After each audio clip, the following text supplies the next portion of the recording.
Hello everyone and welcome back to another video. Today we have the Emporia TouchSmart, the 2 version. This device is quite nice and we'll talk about the main drawbacks of this device in just a second and why I personally recommend the TTFon 970 a little bit better than this. But let's start with the frequently asked questions. So here they are. As always, you guys have those questions and the device is a 4 out of 5 when it comes to function. I think that I don't have any significant problems with it. We'll be talking about the camera in just a second, but the device does have a flashlight button. It does have a volume rockers, 3.5mm headphone jack. It does have a button in the back which you can customize maybe for SOS calls or whatever it is. You also have USB-C, which is extremely welcome. And you have both a touchscreen and a pad that you can use. And when it comes to the physical build quality of the device, this is where I feel like it feels too cheap for me to recommend it, although it's up to you to try it. The keys are quite plasticky, but they are reliable. It's just the clickiness is just what I don't enjoy, and the UI of the device, it feels kind of cheap. Like they didn't put any thought into it. However, it does have a touchscreen and it does have the ability to install applications, so you could replace the launcher to make it feel completely different. But the clickiness, I just don't know how long this device is going to last. I had some, reservations with the clickiness of the TTFon 970, which is a cousin of the Sunbeam F1. But with this one, I even have higher reservations. Like, it's more plasticky and just kind of like difficult to say like, oh, is this going to be a super long-lasting device? I definitely can see that, hey, if you need it as a secondary phone or a weekend device, that can definitely work properly.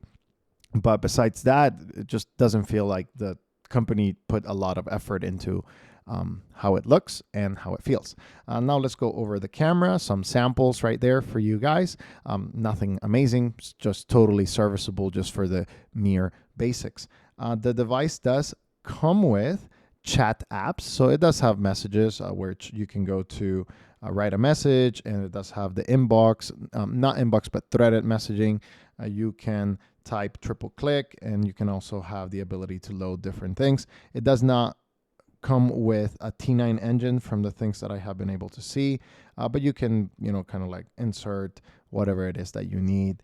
It does feel pretty snappy when it comes to the software. It does have a calendar, and we'll go over the chat apps in just a second. And you also have photo album, camera, and applications like calculator, camera, emergency, FM radio, internet, which is a browser that, it's not super enticing, but it does work, and you can get to Google and maybe a couple of extra searches here and there. Nothing super fancy, but it does come with the chat apps from the get-go. You are able to set up your favorite chat app, whether it's Signal, Telegram, or WhatsApp, and those are installed on the device already. You can also uninstall them via ADB, whatever it is that you want. So it does have the ability to install APKs, but again, I just didn't feel that it was as reliable as the TTFon 970, which is a little bit of a bummer because I liked a little bit of the design a little bit better. Like it looks more sleek, more professional. And I have also seen other reviews that have mentioned the same thing. It's like, it's a good device. You need to customize it heavily to make it look like you want it to look. But after all, it does feel a little bit slow, a little bit, different when it comes to the application. So right there, I configured Signal. You can also change that chat app and it will be mapped to this key right here. And when you press it, you go back to that. Quick access to the camera, quick access to the phone book, quick access to your chat apps, whatever it is that you need. And you also have the ability to set up other applications. Does have Wi-Fi, Bluetooth, mobile data, flight mode, location. Not super reliable in the GPS. It does have Wi-Fi hotspot and a lot of other Android applications that kind of it kind of comes with by default. If you have any questions about this device, I know it's a shorter review than usual, but I don't have much to say. It's a flip phone, it's a touchscreen, and I personally recommend that you look into the TTFon 970.